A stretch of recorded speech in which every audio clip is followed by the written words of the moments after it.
앞서 말씀드렸던 것처럼 코스피 지수가 2,000선을 안정적으로 회복하면서 이에 따른 종목별 상승 랠리가 펼쳐지고 있는데요. 오늘 이 부분에 대한 이슈는 우리 노광민 매니저가 준비하셨죠? 자, 오늘 이슈에 대해서 또 간단히 좀 이야기를 해드리도록 할게요. 요즘은 이제 별다른 특별한 이슈가 없습니다. 어제 미국장 같은 경우는 이제 코로나 백신 개발 기대감, 그죠? 그다음 두 번째 역시 또 경제 재개 기대감. 이 두 가지 요인으로 상승이 크게 나왔습니다. 그래서 실적보다는 그동안 좀 짓눌려 왔던 경제 부진에 대한 어떤 기대감이 계속적으로 반영이 되고 있고요.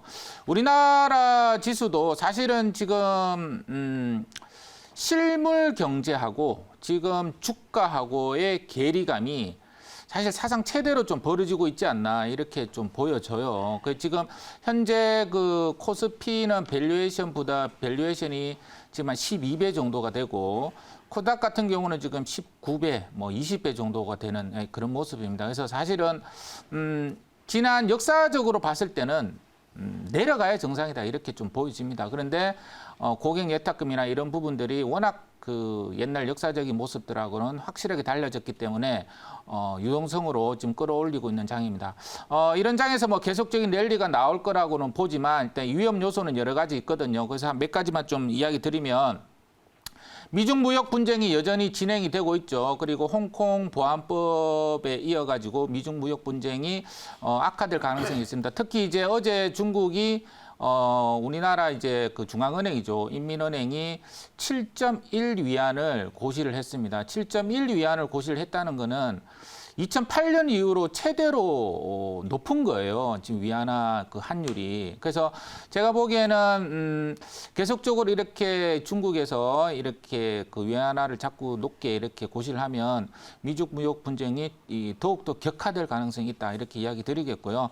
특히 지금 우리나라는 위안화를 계속적으로 싱크로율 90%의 확률로 따라가고 있거든요. 그래서 계속적으로 위안화가 계속 환율이 올라간다면 우리나라도 지금 1240원 정도 되는데 계속적으로 올라가면서 지수 하방 압력이 반드시 존재한다. 이렇게 말씀드리도록 하겠습니다. 특히 오늘 이제 두 번째로 수급을 보시면 외국인들 매도가 코스닥에서 이제 오늘 이제 마음 놓고 지금 때리고 있다. 이렇게 좀 이야기는 드려보도록 하겠습니다. 그래서 일단 이런 어떤 위험 요소가 반드시 있기 때문에 조심하셔야 되고요. 그리고 실적입니다. 실적 같은 경우는 방금 이제 밸류에이션도 이야기 드렸지만 우리나라 그 1분기 때 영업이익이 무려 40%나 감소가 되었고요. 삼성전자를 제외하면은 반토막이 났습니다, 사실은.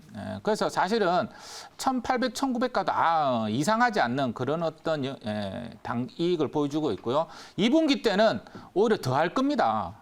더할 가능성이 있기 때문에 좀 조심을 계속적으로 하셔야 된다, 이렇게 말씀을 드리도록 하겠습니다. 오늘 이제 장 초반에 살짝 또 좀 밀렸죠, 그죠? 밀렸다가 오늘 좀 아래 꼬리 달고 있는데 어쨌든 위험 관리를 지금 좀 계속적으로 하셔야 되고 단지 이제 워낙 43조 원이라는 어마어마한 고객 예탁금이 내려오기만을 기다리는 그 어마어마한 돈들이 있기 때문에 큰 급락보다는 단기적인 조정으로만 보자 이렇게 좀 이야기는 해드리도록 하겠습니다. 대신 주가가 많이 올라간 종목보다는요, 제가 이제 매매하듯이 밑에서 좀 치고 올라오는 새로운 어떤 종목들이 있죠. 그런 종목들이 안정적으로 매매하기가 좋습니다. 지금 장에서는. 자, 그래서 이런 리스크가 있음에도 불구하고 바닥권에서 올라오는 돌파 매매 종목들 여전히 잘 지켜보자. 이렇게 말씀드리도록 하겠습니다.